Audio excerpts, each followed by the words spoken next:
नमस्कार। मैं आज आपके साथ में इकोनॉमिक सिस्टम्स के बारे में बातचीत करूंगा। दुनिया में कितने तरह के इकोनॉमिक सिस्टम्स हैं और उनसे लोगों के जीवन पर क्या प्रभाव पड़ा है, उसकी हम लोग बातचीत करेंगे। सबसे पहले हम ये समझ लें कि इकोनॉमिक सिस्टम क्या है। इकोनॉमिक सिस्टम है सरकार की बेसिक सोच क्या है, किस तरह से सरकार काम करती है, क्या उसकी नीति है, किस प्रकार की आर्थिक नीतियों के साथ में वो सरकार काम करती है। इकोनॉमिक सिस्टम के ऊपर डिपेंड करता है कि लोगों के साथ में क्या होगा। इकोनॉमिक सिस्टम्स को समझने के लिए मैं आपको ये पावर पॉइंट प्रेजेंटेशन दिखा रहा हूं, जो आपकी स्क्रीन पर नजर आ रहा है। मुख्य रूप से दुनिया में तीन इकोनॉमिक सिस्टम्स फैले हुए हैं। एक है कैपिटलिज्म, एक है सोशलिज्म और एक है कम्युनिज्म। अब हम इनके बारे में बात करते हैं। कैपिटलिज्म कैपिटलिज्म यानी पूंजीवाद। पूंजीवाद यानी वो व्यवस्था जिसमें सरकार का एक ही उद्देश्य होता है, येन केन प्रक्रेन वेल्थ क्रिएशन, और उसमें सरकार अपनी भूमिका कम रखती है, निजी क्षेत्र को भूमिका पूरी देती है। क्योंकि सरकार भी जानती है, क्योंकि कैपिटलिज्म वहीं चलता है जहां निजी क्षेत्र चलता है। उदाहरण है अमेरिका। कैपिटलिज्म अभी दुनिया में बहुत पॉपुलर है। हमारे सामने कैपिटलिज्म के उदाहरण हैं यूरोप, अमेरिका, जहां पर अधिकांश देशों के अंदर कैपिटलिज्म है। तो अपन कैपिटलिज्म को कैसे समझें, आइए फिर से चर्चा करते हैं।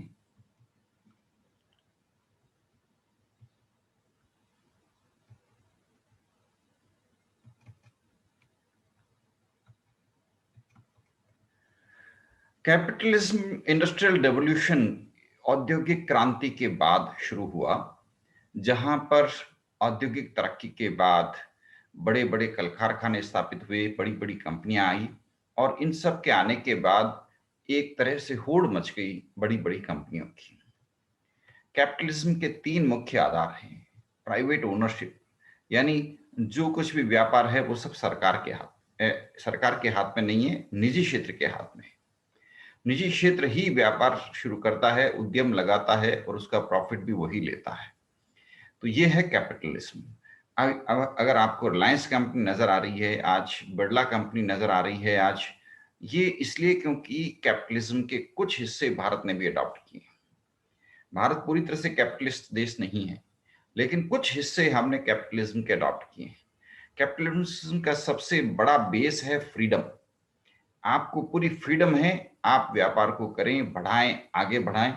सरकारी इंटरफेरेंस मिनिमम होता है, और इसके कारण जहां जहां कैपिटलिज्म बढ़ा है, वहां वहां व्यापार, उद्योग, व्यवसाय बहुत तरक्की करते गए, आगे बढ़ते गए। आज आप देखते हैं भारत से बड़ी तादाद के अंदर इंजीनियर्स और प्रबंधक, एंटरप्रेन्योर्स अमेरिका शिफ्ट हो रहे हैं, यूरोप को शिफ्ट हो रहे हैं, उन देशों में जहां ज्यादा फ्रीडम है, जहां पर सरकार का इंटरफेरेंस कम है, जहां पर आपको नवाचार करने के लिए, व्यवसाय चलाने के लिए, उद्यम स्थापित करने के लिए पूरी आजादी है, जहां पर इंस्पेक्टर राज कम से कम है। तो आप समझ लीजिए, जिस देश के अंदर भी पूंजीवाद होगा, कैपिटलिज्म होगा, वहां पर औद्योगिक तरक्की बहुत होगी, निजी क्षेत्र बहुत पनपेगा। ऑब्वियसली हर व्यापारी, हर उद्यमी प्रॉफिट मोटिव के साथ काम करता है। प्रॉफिट ही उनका ड्राइविंग फोर्स होता है, वेल्थ क्रिएशन उनका मोटिव होता है। और इसके कारण जहां जहां पूंजीवाद फैल रहा है, वहां हमें वेल्थ क्रिएशन नजर आ रहा है। इस इकोनॉमी को हम कहते हैं मार्केट इकोनॉमी, क्योंकि बाजार हावी होता है। बाजार की जो ताकतें हैं वो सब कुछ तय करती है। इनफैक्ट सरकार की नीतियां भी बाजार की फोर्सेस से प्रभावित होती है। बाजार यानी मार्केट में किस प्रकार की डिमांड है, किस प्रकार की सप्लाई है, सरकार की नीति निर्णायक वो तय नहीं करती, मार्केट फोर्सेस सब कुछ तय करती है। ये कैपिटलिज्म है। कैपिटलिज्म के बाद अब हम बात करते हैं। कैपिटलिज्म का एक सबसे बड़ा बेस होता है कि यहाँ पे law of demand and supply को काम करने दिया जाता है। ये सबसे प्रमुख लॉ है, law of demand and supply. Demand का मतलब जिस गुड्स की डिमांड होगी मार्केट में वो प्रोडक्ट मार्केट में आएगा। सप्लाई मतलब प्रोडक्शन, कितने लोग उस प्रोडक्शन को, उस माल को बनाएंगे। बाजार के अंदर अगर मांग ज्यादा है, सप्लाई कम है, प्रोडक्शन कम है, दाम बढ़ जाएंगे। कैपिटलिज्म वो व्यवस्था है जिसमें सरकार इंटरफेयर नहीं करती। मांग और पूर्ति के आधार पर ही सब कुछ तय होता है। अगर मांग ज्यादा आ गई, सप्लाई कम हो गई, दुकानदार ज्यादा दाम मांगेंगे। ये स्वाभाविक प्रक्रिया है। अब इसमें कोई हल्ला मचाए कि देखो वो उतना, इसने मार्जिन इतना किया है, ये इतना प्रॉफिट ले रहा है, ये सब हल्ला नहीं होता पूंजीवाद में। पूंजीवाद में साफ बात है, भाई बाजार की पूरी इकोनॉमी बाजार के आधार पर है, मार्केट ड्रिवन इकोनॉमी है। आपको लगता है इसमें मार्जिन ज्यादा है, आप भी प्रोडक्शन शुरू कर दो।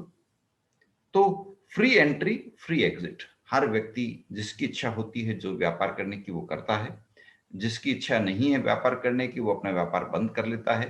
प्रॉफिट या लॉस पूरी तरह से मार्केट फोर्सेस के ऊपर है। सरकार कोई गारंटी नहीं दे रही है आपको कि आपको मुनाफा होगा, और आपका घाटा होगा तो सरकार भी आपकी मदद करने नहीं आएगी। ये पूंजीवाद है। तो पूंजीवाद में हमने बात कर ली, मुख्य तत्व जो हमने डिस्कस कर लिए। प्राइवेट ओनरशिप, पहला बिंदु है प्राइवेट ओनरशिप। हर व्यक्ति अपना व्यापार शुरू करता है, उद्यम चलाता है, उसकी ओनरशिप होती है, सरकार का कोई इंटरफेरेंस नहीं होता। हर व्यक्ति मुनाफे के लिए काम करता है, हर व्यक्ति खुद इनिशिएटिव लेता है। ये सरकारी तंत्र से फार बेहतर होता है पूंजीवाद, क्योंकि जहां सरकारी तंत्र होता है व्यक्ति अपनी क्षमता का 5% 10% पे काम करता है। वो ज्यादा काम नहीं करना चाहता, क्योंकि वो सोचता है ज्यादा काम करने से मुझे ज्यादा रिस्क लेनी पड़ेगी, मैं क्यों फालतू रिस्क लूं, तनख्वाह तो उतनी मिलनी है, तो फिर मैं क्यों माथापच्ची करूं।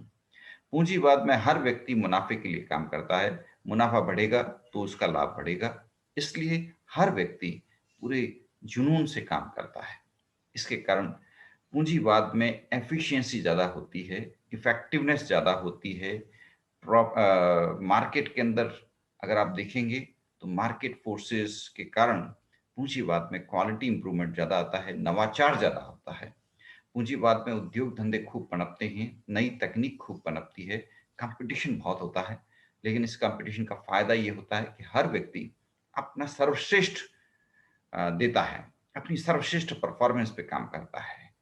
आप आज देख सकते हैं कि भारत का जो सिस्टम है, हमने क्या किया, मिक्स्ड इकोनॉमी अडॉप्ट किया, जिसमें हमने कुछ चीजें हमने सोशलिज्म यानी समाजवाद की ले ली, कुछ बातें हमने पूंजीवाद की ले ली, और उसके फायदे भी हुए कई, इसके नुकसान भी हुए। नुकसान ये हुआ कि सरकारी तंत्र बहुत ज्यादा है, हावी है, सरकारी तंत्र बहुत ज्यादा इनएफिशिएंट है। हर व्यक्ति सरकारी तंत्र में अपनी 5% क्षमता पे काम करता है आमतौर पे। कुछ व्यक्ति एक्सेप्शनल हैं, लेकिन अपवाद। अब एक व्यक्ति सरकारी नौकरी लेता है, मान लीजिए वो सरकार विभाग में क्लर्क है, वो ये सोचता है मुझे तो तनख्वाह उतनी ही मिलनी है, तो फिर मैं क्यों ज्यादा परेशानी लूं, क्यों मेहनत करूं, क्यों नवाचार करूं, क्यों इनोवेशन करूं। कहीं कोई इनोवेशन के कारण कुछ गड़बड़ हो गया तो बिना मतलब मेरे को जवाब देना पड़ेगा, तो मैं आराम से अपना टाइम पास करूं। पूंजीवाद में ऐसा नहीं होता। पूंजीवाद में हर व्यक्ति को सर्वश्रेष्ठ प्रयास करना पड़ता है, लगातार प्रयास करना पड़ता है और नवाचार करना पड़ता है। अगर आप नवाचार नहीं करते तो आप नौकरी से निकाल दिए जाते हो, और सरकारी तंत्र में आप नवाचार करोगे तो आप नौकरी से निकाल दिए जाओगे। इसलिए पूंजीवाद एक प्रकार से बेहतर है क्वालिटी के लिए। पूंजीवाद का सबसे बड़ा आधार होता है डिमांड एंड सप्लाई कर्व। ये डिमांड और सप्लाई कर्व का जो रिलेशनशिप है वो यहाँ इस ग्राफ में बताया गया है। डिमांड और सप्लाई, डिमांड का कर्व ये आपके सामने नजर आ रहा है, ये डिमांड कर्व है। जैसे जैसे डिमांड का सीधा संबंध होता है लोगों की मांग, अगर मांग बढ़ी तो क्या होगा, प्राइस अपने आप बढ़ जाएंगे, और अगर मांग कम होगी तो क्या होगा, प्राइस कम हो जाएंगे। पूंजीवाद का उल्टा है समाजवाद, जिसको हम बोलते हैं कम्युनिज्म, साम्यवाद। दो वाद हैं, एक है साम्यवाद और एक है समाजवाद। साम्यवाद यानी कम्युनिज्म और समाजवाद यानी सोशलिज्म। साम्यवाद कार्ल मार्क्स के द्वारा इंट्रोड्यूस किया गया।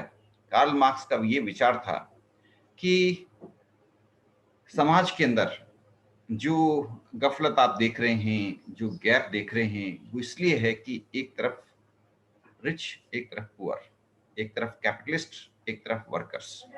वर्कर्स को वो प्रोलेटेरिएट कहते थे। अब जो कार्ल मार्क्स का ये मत था कि जिसके पास पूंजी है वो दूसरे लोगों का एक्सप्लॉइटेशन करता है, और इसलिए जो वर्किंग क्लास है, जिसका हमेशा एक्सप्लॉइटेशन होता है, जिसके साथ हमेशा अन्याय होता है, वो अगर कुछ अच्छा करना चाहती है तो उसके पास एक ही ऑप्शन है, बगावत कर दो। तो अगर वर्कर्स सारे एक साथ इकट्ठे हो जाएं और पूंजीपतियों के खिलाफ आंदोलन कर दें, बगावत कर दें, तो फिर एक ही क्लास बची, वर्किंग क्लास। पूंजीपति क्लास को तो खत्म कर देंगे ना वर्कर्स। तो ये कार्ल मार्क्स की बेसिक थ्योरी थी, और इसी के आधार पर रूस और अनेकों देशों के अंदर